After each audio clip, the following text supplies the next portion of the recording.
vamos a dar pase a nuestro colega, el licenciado Carlos Rodolfo Acuña Carreño. Él es especialista en emergencia y desastre, labora actualmente en SAMU de Direza, Lima. Le damos una cordial bienvenida a nuestro estimado colega Carlos, que nos va a presentar el tema transporte asistido de pacientes críticos. Licenciado Carlos, lo escuchamos. Buenos días, muchas gracias por la invitación. Bueno, hoy en día vamos a compartir algunas experiencias que realizamos nosotros en el prehospitalarios en el día a día. Para empezar, quiero decirles que el tema de la parte prehospitalaria es es un tema, la atención prehospitalaria es un tema lentamente clínico. ¿Qué quiere decir con esto? Que nosotros, como personal de salud, pues en la ambulancia solo vemos las necesidades del paciente, ¿no? Inmediatamente estabilizamos en lo que nosotros observamos con nuestros monitores porque no tenemos un anamnesis de los pacientes, solamente los que nos refieren ¿no? Y los que vemos en el momento, ¿no? Entonces, los diagnósticos que se realizan aquí son netamente, pues, presuntivos, ¿no? Entonces, quiero indicar que el transporte del paciente crítico, pues, inicia tanto en el prehospitalario como también enfermedad severa, que quiere decir en el prehospitalario, en la vía pública, ¿no? Donde atendemos a diario pacientes eh, por accidentes de tránsito, por por caídas, ¿no? O en casa, en domicilio también donde asistimos, ¿no? Para pacientes con una enfermedad severa crónica, ¿no? Entonces nosotros trabajamos eh, diariamente mediante unas salidas de emergencia, nos la dan, nosotros tenemos un call center donde se reciben nuestras llamadas, ¿no? Y nosotros inmediatamente nos dirigimos pues al foco, al sitio, ¿no? De acuerdo, ¿no? A cómo nos indiquen qué es lo que ha pasado en el momento, ¿no?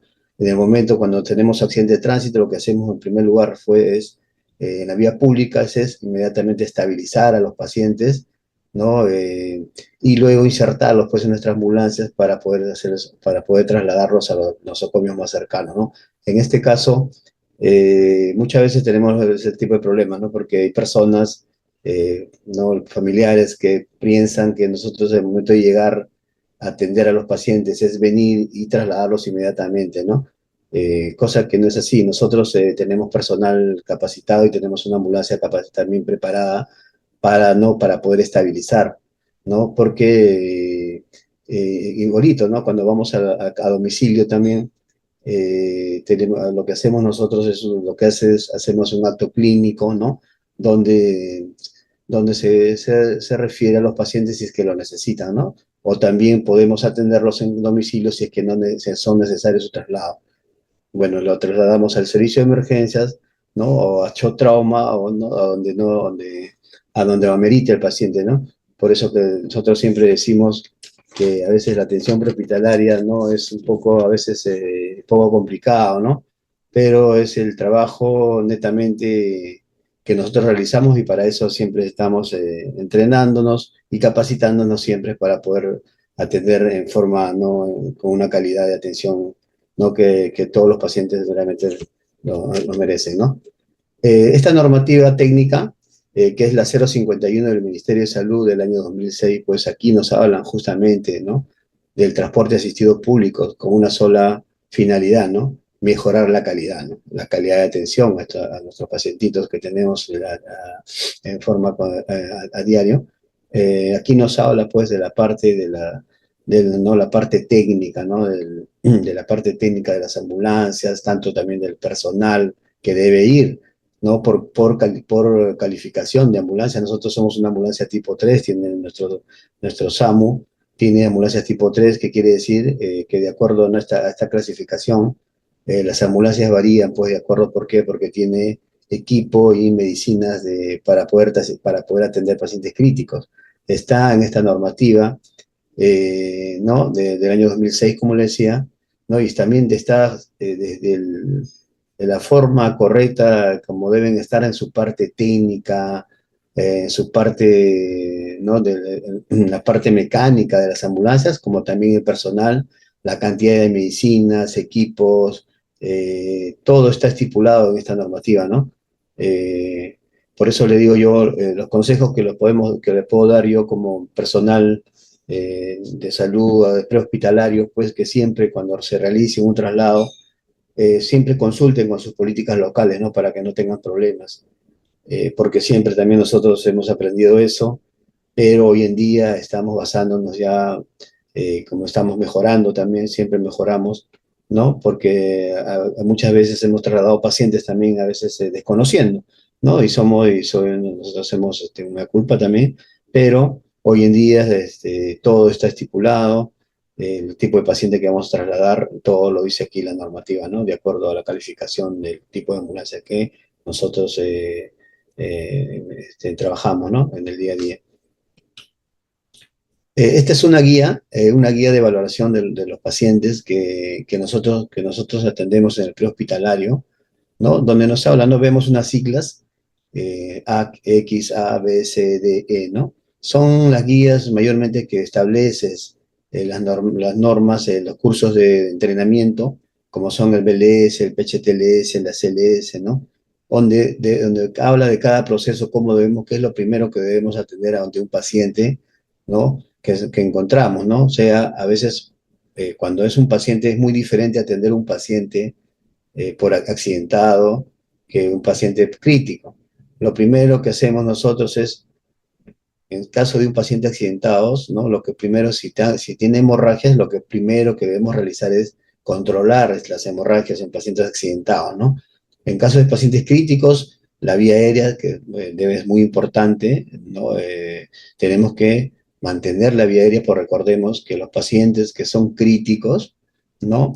Pierden fácilmente el reflejo nasofaringio, ¿no? Y lo que ellos conllevan a veces aspiraciones, ¿no? Asfixias y por ende unas paradas cardiorrespiratorias, ¿no? Que tenemos que inmediatamente nosotros actuar, ¿no? Por eso que es muy importante la prevención de la vía aérea cuando nosotros atendemos pacientes al momento de estabilizarlos, ¿no? Pero si en caso tengo un paciente que está con una hemorragia, de nada me vale prevenir la vía aérea si es que está sangrando, ¿no? Entonces tenemos que ver bastante, hacer un triaje es muy importante para poder nosotros saber cómo actuar en ese momento, ¿no? Ante estos pacientes, porque recordemos que los pacientes accidentados ya tienen una lesión primaria, ¿no? Y nosotros en el momento de atenderlos, ¿no? De lo que tenemos que cuidar bastante es de las lesiones secundarias. Por eso que estabilizamos con mucho cuidado, ¿no? Vemos, valoramos para poder nosotros trasladarlos, ¿no? Y no poder perjudicar más, porque si nosotros cometemos una lesión secundaria, estos pacientes podrían quedar pues inválidos o paralíticos para toda su vida, no solo por una mala praxis, ¿no? Eh, bueno, entonces estas son las cuatro primeras, manejo de la vía aérea, la buena ventilación y la buena circulación es lo primero que nosotros realizamos, ¿no? Para poder inmediatamente trasladar a los pacientes a nosocomios, en este caso, a los que son accidentados, mayormente son derivados al hospital regional, y los pacientes que son críticos, pacientes que son crónicos, trasladamos de acuerdo al seguro que tenga el paciente, ¿no? Ya, entonces, como le decía yo, ¿no? Nosotros tenemos la calificación de la ambulancia tipo 3, que es una ambulancia equipada con equipos portátiles, que consta de muchos, que es como prácticamente como un shock trauma en movimiento. Entonces nosotros, al hablar de una ambulancia tipo 3, ¿no? Estamos hablando que es una ambulancia justamente ideal para pacientes críticos, ¿no? Pero no solamente eso, el personal que labora en estas ambulancias, en este caso nosotros somos tres personales siempre estamos de turno las 24 horas, que consta de un médico, un licenciado de enfermería y un piloto de ambulancia, ¿no? Personal que netamente están capacitados. Tenemos médicos que pueden ser médicos emergenciólogos, sociólogos, a la vez también enfermeros que son con especialidad en UCI o emergencias y desastres, o también puede ser un médico general, pero capacitado, ¿no? Capacitado en lo que es manejo de transporte y entrenamiento para poder realizar un correcto traslado, ¿no? Igual, el licenciado en enfermería también puede ser un enfermero general, pero tiene que tener los cursos de preparación ¿no? De entrenamiento, como son el life support, el soporte vital básico de vida, ¿no? Y PHTLS, paciente para controlar traumas, ¿no? Tenemos, y sobre todo el entrenamiento, ¿no? El solo hablar, pues, de una ambulancia tipo 3 estamos hablando de que es una ambulancia que porta un ventilador mecánico, porta un equipo como bomba de infusión, ¿no? Y al hablar de una ambulancia tipo 3 estamos hablando, pues, de un paciente, ¿no? Crítico en ventilación mecánica, un paciente que es portador, pues, de sedantes, portador de relajantes musculares, portador de, ¿no? De seroanalgesias. Entonces, el personal, y ante esto tenemos que estar preparados para poder, ¿no? Poder nosotros manejar correctamente nuestros equipos, cosas que nosotros siempre esperamos en entrenamiento. Hoy en día, incluso tenemos lotes nuevos de ambulancia, equipos, ¿no? Que nuevamente también estamos ahí en constante capacitación para poder nosotros estar entrenados, ¿no? Y no tener problemas en el momento de realizar este tipo de traslados, ¿no? A otros pacientes en estado crítico. Como le decía, ¿no? Lo primero que debemos hacer es, cuando vemos un paciente crítico, que puede ser paciente crónico, crítico, con una escala de Galois, pues de repente 8 sobre 15, 9 sobre 15, ¿no? La estabilización de la vía aérea, ¿no? Que es lo más importante para poder realizar nosotros. ¿Por qué estabilizo mi vía aérea? Porque estos pacientes, como le decía, son pacientes candidatos pues a broncoaspirarse, a asfixiarse o y hacer una parada cardiorrespiratoria. Entonces, nosotros tenemos que proteger la vía aérea. ¿Y cómo la protejo? Permeabilizándola, ¿no? A veces, cuando son pacientes por trauma, por accidentes, con simples maniobras manuales podemos estabilizar la vía aérea. Recordemos que pacientes que han colisionado, pacientes que tienen contusiones o traumatismos encefalocraneanos, la causa más importante de obstrucción es la lengua que al momento ¿no? del golpe pierde su tonicidad y cae pues hacia la parte de la hipofaringe, ¿no? Donde obstruye la vía aérea. Entonces nosotros en los cursos de preparación nos enseñan a cómo permeabilizar, ¿no? Nuestra vía aérea, y sobre todo estas ambulancias tienen los equipos de vía aérea, como tubo orofaringio, tubos nasofaringios, también tenemos equipo de vía aérea avanzada, tubos endotraqueales, ¿no? A veces el permeabilizar una vía aérea con vía aérea avanzada en una ambulancia se torna un poco difícil, ¿no? Pero tenemos también nosotros una segunda opción, como son equipos supraglóticos, que son más fáciles de colocar, ¿no? ¿No? Y poder estabilizar y permeabilizar esa vía para que el paciente, ¿no? Llegue, ventile correctamente, ¿no? Pero eso no queda ahí, ¿no? Una vez que yo haya permeabilizado mi vía aérea, estabilizado mi vía aérea, ¿no? La idea no queda ahí. Uno dice, ya estabilizamos la vía aérea, ya vamos, corre, ¿no? La ambulancia, vamos, seguimos. No, no es así. Nosotros, como le decía, tenemos equipo y medicamentos, ¿no? Para poder estabilizar a esos pacientes y poder trasladarlos. Entonces, lo que sigue aquí es hacer una buena ventilación, ¿no? Y luego manejar también lo que sigue, ¿no? La C, nuestra circulación, porque la idea no queda ahí. De nada vale permanecer la vía aérea si yo no manejo mi C, mi circulación, el manejo interno del paciente. Entonces, todo esto va de la mano. Una vez que yo maneje esto, estabilice a mi paciente, inmediatamente recién podemos ser trasladados en coordinación con todo el equipo. Incluso el piloto de ambulancia también tiene que estar capacitado y preparado para poder saber cuándo, ¿no? Cuándo apoyar al equipo y cómo es la manera correcta de tiene que conducir, ¿no? De acuerdo al diagnóstico de los pacientes. ¿Ya? ¿En qué caso está indicado los traslados, no? Bueno, cabe indicar, ¿no? Que lo más importante que debemos recordar nosotros es que tenemos que tener conocimiento de qué paciente podemos trasladar y qué paciente no podemos trasladar. Entonces, los pacientes, como dice la normativa técnica, se trasladan en forma estable, nunca inestable.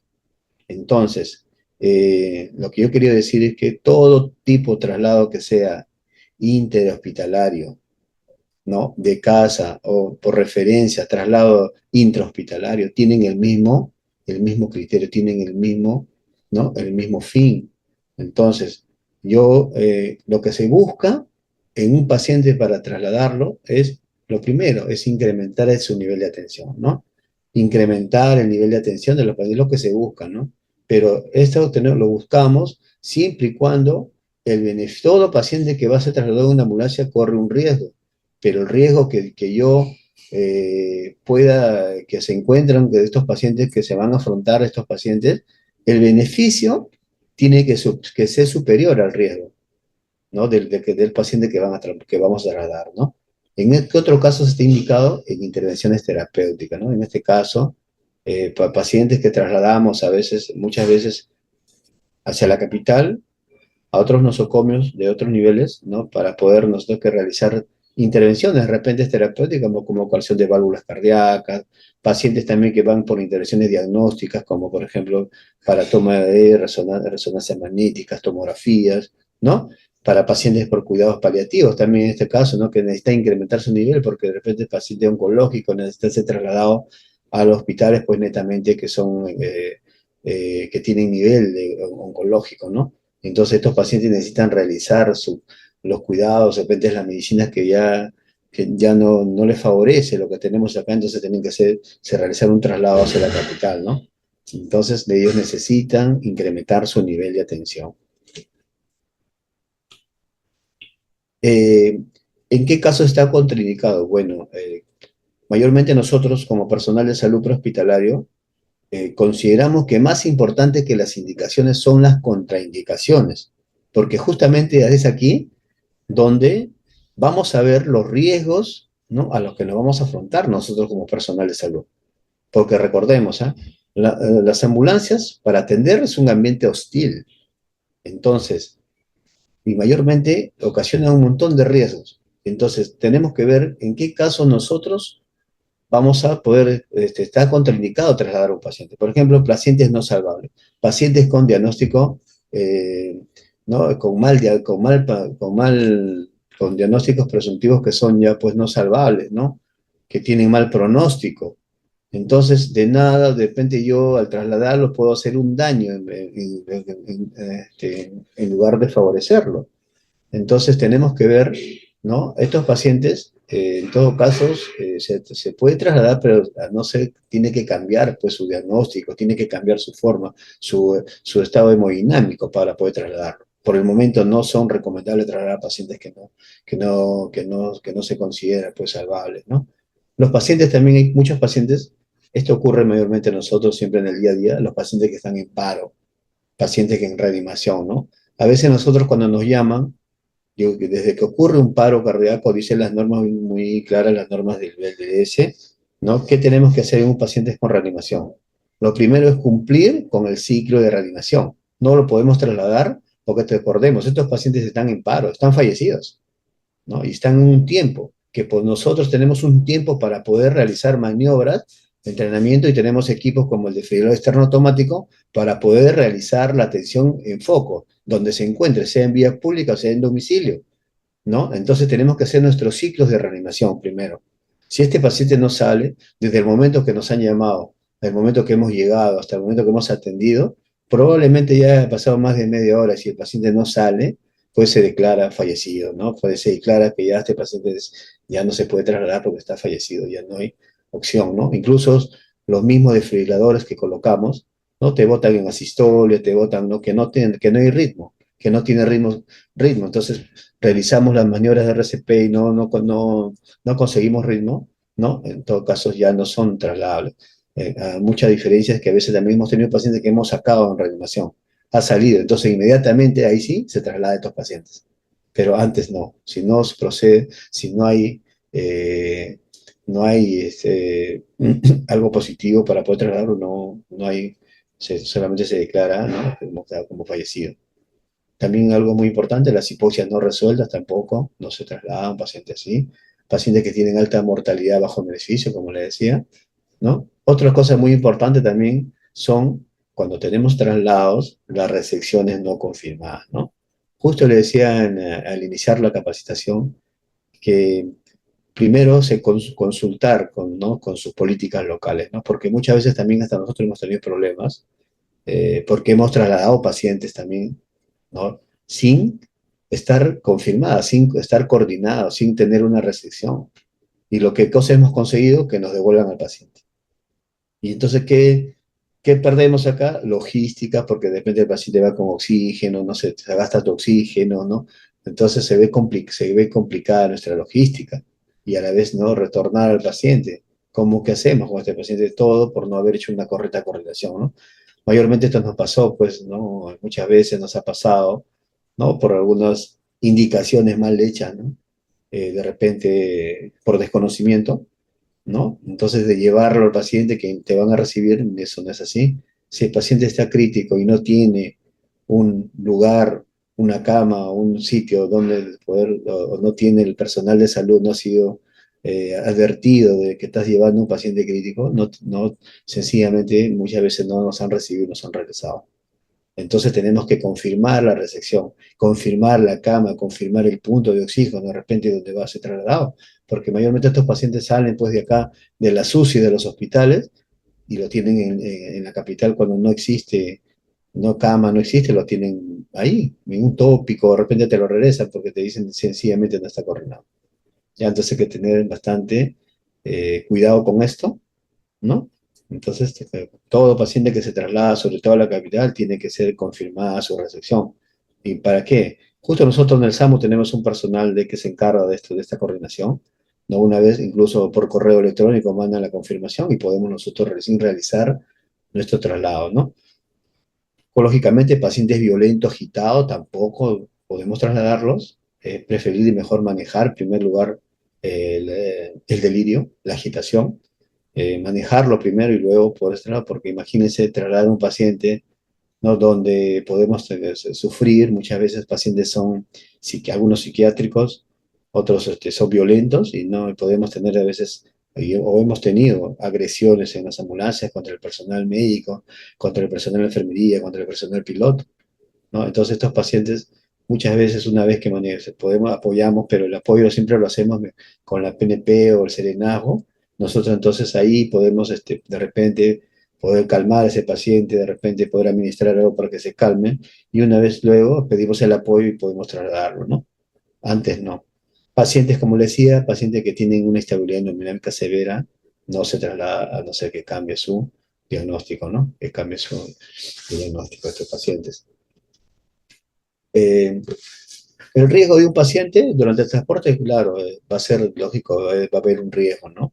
Entonces, para nosotros minimizar ese riesgo, tenemos que hacer una planeación cuidadosa, ¿no? Tenemos que planear qué pacientes vamos a trasladar, qué paciente tiene oxígeno, no tiene oxígeno, qué paciente es portador de cualquier método invasivo, como, ¿no? Entonces tenemos que preparar nosotros nuestras ambulancias, tenemos que prepararlo tanto el llenado del oxígeno, bien, las baterías, las pilas, tienen que estar bien recargadas, las medicinas adecuadas para manejar a estos pacientes, el insumo, la cantidad de insumo adecuado, ¿no? Y a la vez también el personal, ¿no? Cuando nosotros realizamos una buena planeación, ¿no? Tengan que por hecho que el riesgo va a ser mínimo, ¿no?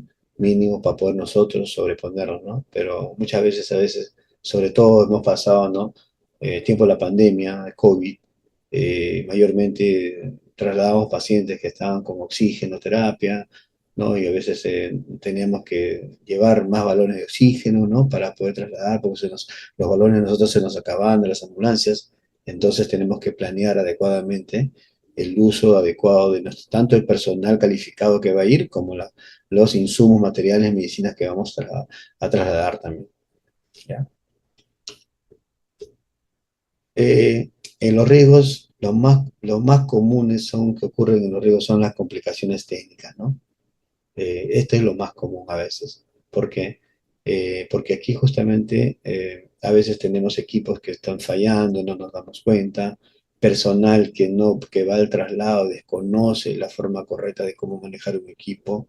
Entonces, es ahí donde ocurren mayormente este tipo de complicaciones cuando no prevemos. Pacientes con deterioro clínico, sí, como les dije, el solo hecho de estar en una ambulancia es un ambiente hostil, no solamente para el paciente, sino también para el personal de salud que va al traslado, ¿no?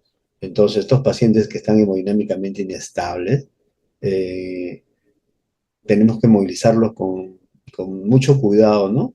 Porque puede el deterioro clínico puede ser inminente ante ellos, ¿no? Si hacemos malas maniobras, podemos causar un efecto en el caso de la circulación, pacientes que se pueden chocar por solo moverlos bruscamente, ¿no? Entonces, justamente tenemos que ver bastante estos riesgos, ¿no? Para poder nosotros inmediatamente estar capacitados, ¿no? Tanto un monitoreo y una terapia inadecuada, de hecho, que va a ser algo que va muy de la mano y va a desfavorecer, ¿no? La atención.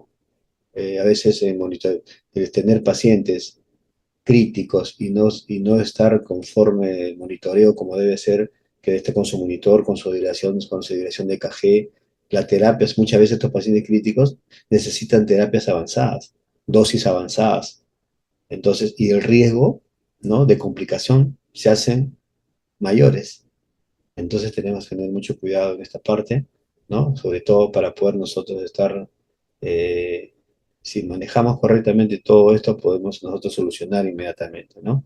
Pero el problema viene aquí, cuando hay complicaciones que, por ejemplo, que personal no sabe manejar las máquinas, no está entrenado como debe ser correctamente. Nosotros tenemos personal entrenado para cierto tipo de diagnóstico de pacientes, ¿ya? Entonces, cuando va personal a veces que no está entrenado, entonces ahí vienen los problemas, ¿no? Entonces, lo que tenemos que hacer nosotros como personal de salud es, ¿no? Minimizar los tipos de riesgos, minimizar los riesgos, porque recordemos que todo paciente que va a un traslado se enfrenta a riesgos, ¿no? Que riesgos que pueden ser inminentes. Entonces, yo colocando un estado adecuado de la necesidad del paciente voy a disminuir esto. Entrenamiento de transporte, lógico. El personal prehospitalario tiene que tener mucho, no solamente capacitaciones, también entrenamiento en transporte. ¿Por qué? Para que se sienta cómodo, para que se sienta cómodo en los traslados, ¿no? Y no tenga problemas. Personal que está entrenado, que es capacitado y conoce, ¿no? Hay una anécdota de que lo aprendí de un maestro que me dijo, la experiencia no te la quita nadie. Y cuando uno es capacitado del área donde trabaja y te gusta lo que haces, pues no vas a tener problemas nunca. Y esto es que justamente ya vemos colegas que estamos más capacitados que otros, ¿cierto? Y nos gusta más, estamos más metidos en estos tipos de entrenamientos, no solamente es capacitarme, llenarme de documentos, tengo que estar entrenado también, y eso es el prehospitalario.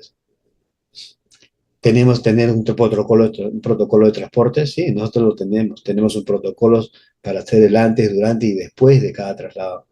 No tenemos un reporte que se controla a diario los colegas.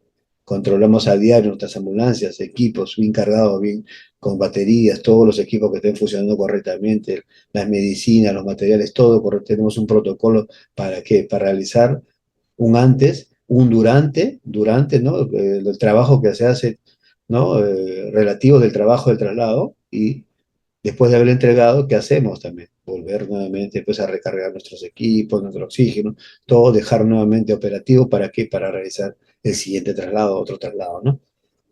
Entonces, el dominio del equipo utilizado, ¿no? Tenemos que dominar todos los equipos que hemos utilizado, dominarlo, ¿no? Esto justamente, si practicamos todo esto, vamos a cortar tiempo, ¿no? Y vamos a disminuir, minimizar los riesgos que ocurren. Como le decía, ¿no? Las ambulancias, como vemos acá, es un ambiente hostil, se solo movimiento, ¿no? Entonces, nosotros debemos de estar, el personal debe estar preparado, debe acostumbrarse al trabajo prehospitalario, ya prácticamente, personalmente ya me he acostumbrado. Eh, Siempre cuesta un poco, el prehospitalario no es igual al hospitalario, ¿no? Son cosas diferentes, pero es lo que nosotros nos hemos formado y para eso es lo que queremos, ¿no? Y nos gusta. Mayormente los va. Licenciado, Sí, licenciado Carlos, disculpe, le quedan 5 minutos, por favor. ok, gracias. No, acá tenemos que prever bastante nuestros oxígenos para que no se nos acaben en caso tenemos pacientes críticos. La temperatura juega un papel importante también, ¿no? En pacientes, sobre todo pacientes que tengan hemorragias, pacientes que tienen alto grado de hipotermia, como los recién nacidos, pacientes por elevación de temperatura, como los quemados, ¿no? Entonces las ambulancias tienen todo esto para nosotros poder dar el oxígeno a la temperatura adecuada para estos tipos de pacientes, porque hemos tenido muchos pacientes RN, ¿no? Hemos sido padrinos de muchos de ellos. Las fuerzas G, las fuerzas que se generan durante también generan un ambiente hostil. El ruido y la vibración también Y la vibración juega un papel importante para estos pacientes. ¿Por qué? Porque la vibración descalibra los equipos, lee los monitores de los pacientes como si fuera arritmia, pacientes que no sé qué. Los ventiladores lo disparan a sincronías, descalibra nuestras bombas de infusión. Entonces tenemos solamente por estos motivos, ¿no? Por la vibración, el ruido y el movimiento. Los espacios confinados, no tenemos, las ambulancias son espacios muy confinados para poder trabajar, para poder desenvolvernos. Y sobre todo el equipo y el personal, cuando es diferente, pues ocurren siempre los problemas, ¿no? El personal debe trabajar en equipo. Como le decía, el proceso, ¿no? La planeación de la revisión de todo lo que debo tener, la entrega, la recepción es propio del traslado, y entre un post-traslado, después de realizar el traslado, revisar todo nuevamente para poder nuevamente dejar todo listo, la ambulancia operativa al 100% para poder realizar otro tipo de traslado, ¿no? En caso se presenten emergencias. Algunas cosas también que vemos nosotros hacen unas alteraciones que influyen en el transporte que a veces no nos damos cuenta. Por ejemplo, ¿no? La aceleración, tanto el vehículo y la desaceleración crean importantes estímulos en el paciente, ¿no? Por el oído interno de pacientes, a veces alterando las funciones vitales, alterando el manejo hemodinámico, ¿no? A veces no nos damos cuenta, los unos pacientes que están estables suben la ambulancia 10, 5 minutos y empiezan a chocarse. ¿Por qué? Porque algunos son más sensibles a estos estímulos, ¿no? Por ejemplo, pacientes que están, cuando las ambulancias van en velocidad, la sangre siempre repercute hacia el lado de las piernas. Entonces, para los pacientes que están hipotensos, imagínense, peor, se chocan, ¿no? Pacientes, al contrario, en pacientes que están que han sido por lesiones, por accidentes, por traumatismos encefalocranianos, un frenazo fuerte o una desaceleración, ¿no? Imagínense, el paciente está con una presión intracraneal, ¿no?